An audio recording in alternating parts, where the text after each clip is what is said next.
নিশীতে হযরত তাপসী রাবিয়া মুখে আগুন আগুন কইয়া গভীর নিশীতে তাপসী রাবিয়া মুখে আগুন আগুন কইয়া গভীর নিশীতে হযরত তাপসী রাবিয়া মুখে আগুন আগুন কইয়া চিৎকার দিয়া যায় ছুটি আয় আগুন লাগলো ঘরে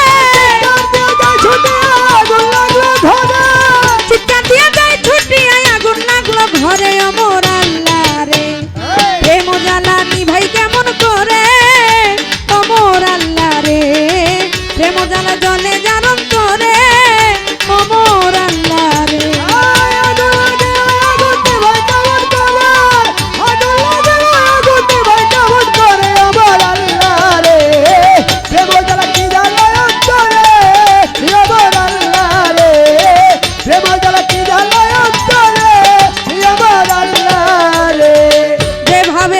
আসরেতে চলিতেছে পাল্লা আপনারা বসে বসে করবেন আল্লাহ আল্লাহ এইভাবে তাই আপনারা থাকিলে নীরব নীরব থাকলে মনের কথা বলা হবে সব আর যদি মাঝে মধ্যে গন্ডগোল হয় গন্ডগোল হইলে কি বিচার গানে মজা রয় মাঝে মধ্যে হাত তুলিয়া করলে একটু দোয়া আপনাদের দোয়া পেলে হবে রে গান গাওয়া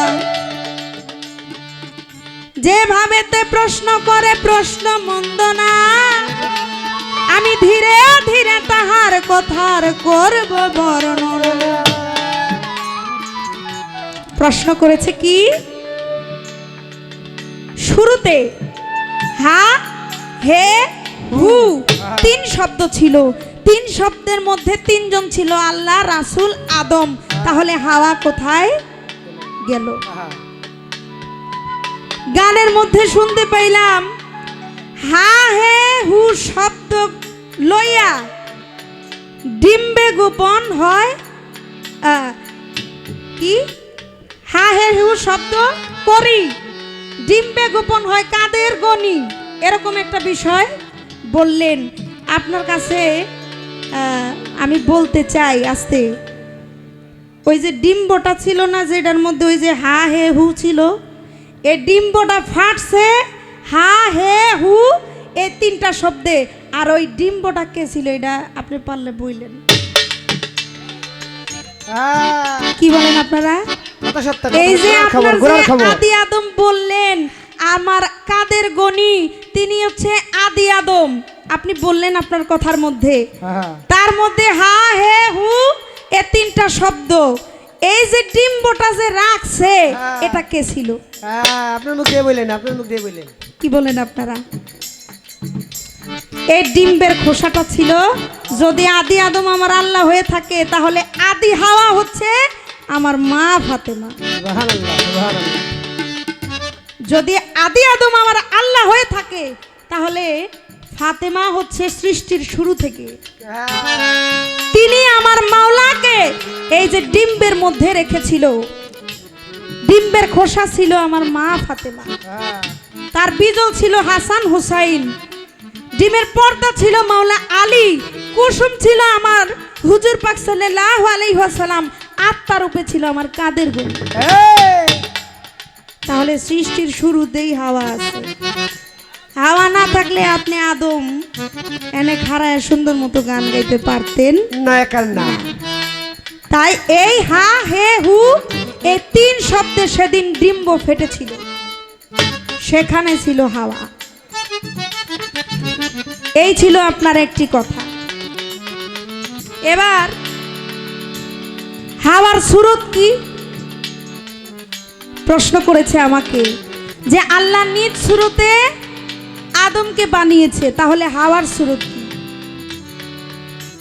আদমকে বানিয়ে যখন বেহেশতের মধ্যে রাখা হলো রাখার পরে আদম নড়ে না চড়ে না কথা বলে না কোনো কিছুই করে না আমার আল্লাহ বলল আমি এত শখ করে আদম বানিয়েছি কিন্তু আমার আদম কোনো কথা কয় না কেন নিশ্চয়ই তার কোনো একটা সমস্যা আছে আছে কিছু দরকার আমার আদমের নিশ্চয়ই কিছু একটা দরকার সেদিন আমার আল্লাহ নিজে হাওয়ার রূপ ধরে আদমের পাশে যায় যখন বসছে সেদিন আদম নড়াচড়া দিয়ে উঠছে এবং হাওয়াকে ধরতে চায়। আকর্ষণ পেয়ে গেছে, আকর্ষণ পেয়ে গেছে। আমার আল্লাহ নিজে যখন হাওয়ার রূপ ধরে তিনি আদমের পাশে বসলেন, তখন আদম নড়াচড়া দিয়ে উঠছে এবং হাওয়ারে ধরতে চায়। তখন আমার আল্লাহ বুঝলাম আমার আদমের কি প্রয়োজন। এবার সুরত পাইছেন, হাওয়ার সুরতটা কি? আদমের সুরত যদি আল্লাহর সুরত হয়ে থাকে তাহলে হাওয়ার সুরতটাও ওইটাই। এবার আদমের কথা কোরআনের মধ্যে আছে, হাওয়ার কথা কোরআনের কোন সূরায় আছে? সূরা বাকারার মধ্যে হাওয়ার কথা আছে। এবার আপনি খুঁজালন গা কই আছে? চেষ্টা করলাম প্রশ্নের জবাব দেওয়ার জন্য। আপনার কাছে আমি একটু জানতে চাই, আপনি অনেকগুলো আদমের কথা বললেন, আদি আদম, বনি আদম, আরো অনেকগুলো আদমের কথা বললেন। আমি আপনার কাছে জানতে চাই আজকে আপনি কোন আদমের গান গাইবেন?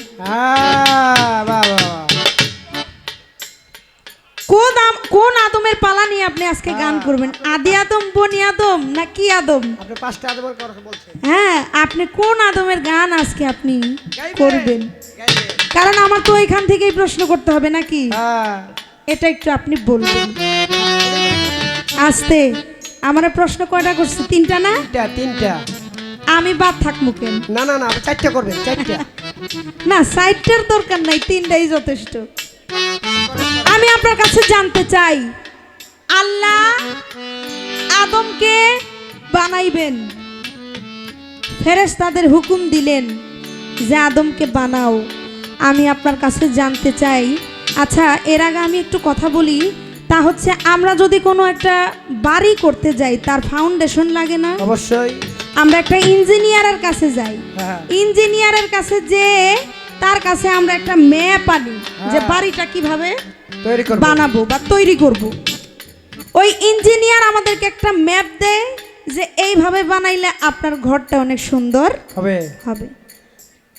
তাহলে আল্লাহ যে আদমকে বানাইলেন, আল্লাহ এই ম্যাপটা পাইছে কি? জানার দরকার আছে না? আল্লাহ এই আদমের নকশাটা কোথায় পাইছে? আপনার কাছে আমার একটু জানার বিষয়। আস্তে আরেকটা বিষয় আমি আপনার কাছে জানতে চাই, আদমকে যখন তৈরি করলো মাটি কতটুকু দিছে, বাতাস কতটুকু দিছে, আগুন কতটুকু দিছে, এই ওজনটুকু আপনার কাছে আমি জানতে চাই যে তাতে কতটুকু মাটি লাগছে, কতটুকু বাতাস লাগছে, কতটুকু আগুন লাগছে। এভাবে আপনার কাছে আমি একটু জানতে চাই যে কতটুকু মাটিতে আদম সৃষ্টি, কতটুকু বাতাসে আদম সৃষ্টি, কতটুকু আগুনে, এই সব বিষয় আমি আপনার কাছে একটু জানতে চাই। আশা করি আপনি সুন্দরভাবে জবাব দিবেন। জবাবের উত্তর শুই না তারপর আমি আবার প্রশ্ন করার চেষ্টা করব।